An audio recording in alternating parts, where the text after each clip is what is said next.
حیات طیبہ سے مراد برزخی اور اخروی زندگی کا حسن بھی ہے کہ جو اللہ فرماتا میرا ہو جائے پھر میں اس کو ایسی ستھری زندگی دے دیتا ہوں کہ اس کی زندگی کو بھی زمانہ دیکھتا ہے تو رشک کرتا ہے، اس کی موت کو بھی دیکھتا ہے تو رشک کرتا ہے۔ اس کی زندگی بھی خوبصورت ہوتی ہے، اس کی موت بھی خوبصورت ہوتی ہے۔ ربعی بن حراش جلیل القدر تابعی ہوئے ہیں۔ تابعی وہ ہوتا ہے جس نے صحابی کو دیکھا ہو۔ امام بخاری جیسے محدثین نے امام ربی سے حدیثیں لی ہیں، بڑے جلیل القدر تابعی۔ تو امام ربی بن حراش نے یہ قسم کی ہوئی تھی کہ جب تک اپنا اچھا انجام نہیں دیکھوں گا ہنسوں گا نہیں۔ میں ہنستا رہوں، مسکراتا رہوں، لیکن کیا خبر میرا انجام کیا ہوگا۔ رنگا رنگ سہیلیاں پرن کڑے، پر پریا اوستا جانیے جس کا توڑ چڑھے۔ ربی بن حراش نے یہ قسم کی ہوئی تھی۔ خیر وقت گزرتا گیا تو ربی بن حراش کا انتقال ہو گیا۔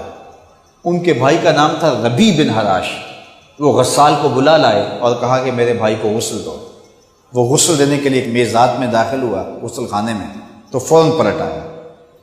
تو ربی نے پوچھا اتنی جلدی آ گئے ہو؟ کہا تیرا بھائی بڑا عجیب ہے۔ کہا ہوا کیا ہے؟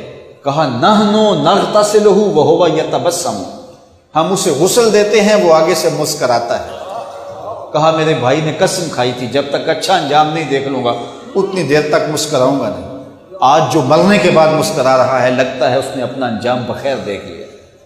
پورے شہر میں شور مچ گیا، ایک آدمی مرنے کے بعد مسکرایا ہے، اور پورا بصرہ امڈ آیا ربی بن حراش کو دیکھنے کے لیے۔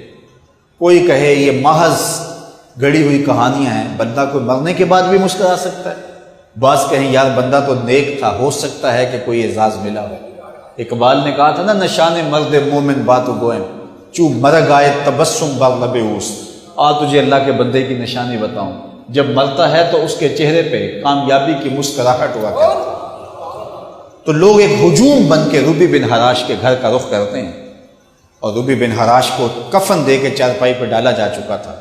قبل اس سے کہ لوگ کوئی سوال پوچھتے تو ربی بن حراش جو فوت ہو چکے ہیں انہوں نے کفن ہٹایا، ہاتھ باہر نکالا۔ امام ابو نعیم الاصفہانی 4 صدی کے مجدد بھی ہیں اور محدث بھی ہیں، انہوں نے حلیہ شریف کے اندر یہ واقعہ لکھا۔ امام سیوطی علیہ رحمہ نے اس کو جو ہے وہ اپنی حدیث کی کتاب کے اندر الخصائص الکبریٰ کے اندر لکھا، اور لوگوں نے بھی لکھا۔ حضرت ربی بن حراش نے کفن سے ہاتھ باہر نکالا اور آنے والوں کو کہا السلام علیکم۔ لوگوں نے کہا وعلیکم السلام، اتتکلم بعد الموت، عجیب بات ہے مرنے کے بعد باتیں کر رہے ہو؟ قال نعم اتکلم بعد الموت، کہا ہاں میں مرنے کے بعد باتیں کر رہا ہوں۔ لوگوں نے کہا کہ بتا تیرے رب نے تیرے ساتھ سلوک کیا کیا؟ تو سنو ربی نے کیا جواب دیا۔ ربی جو فوت ہو چکے ہیں وہ کہنے لگے استقبلنی ربی غیر غضبان واستقبلنی بروح و ریحان، اس کے قدرت والے چہرے پہ کوئی غصہ نہیں تھا، اس نے روح و ریحان کے پھول میرے گلے میں ڈالے۔ لوگوں نے باتیں پوچھنا شروع کر دیں، شکر ہے مرنے والا بول پڑا ہے، کوئی ادھر کی بات پوچھ رہا ہے کوئی ادھر کی بات پوچھ رہا ہے۔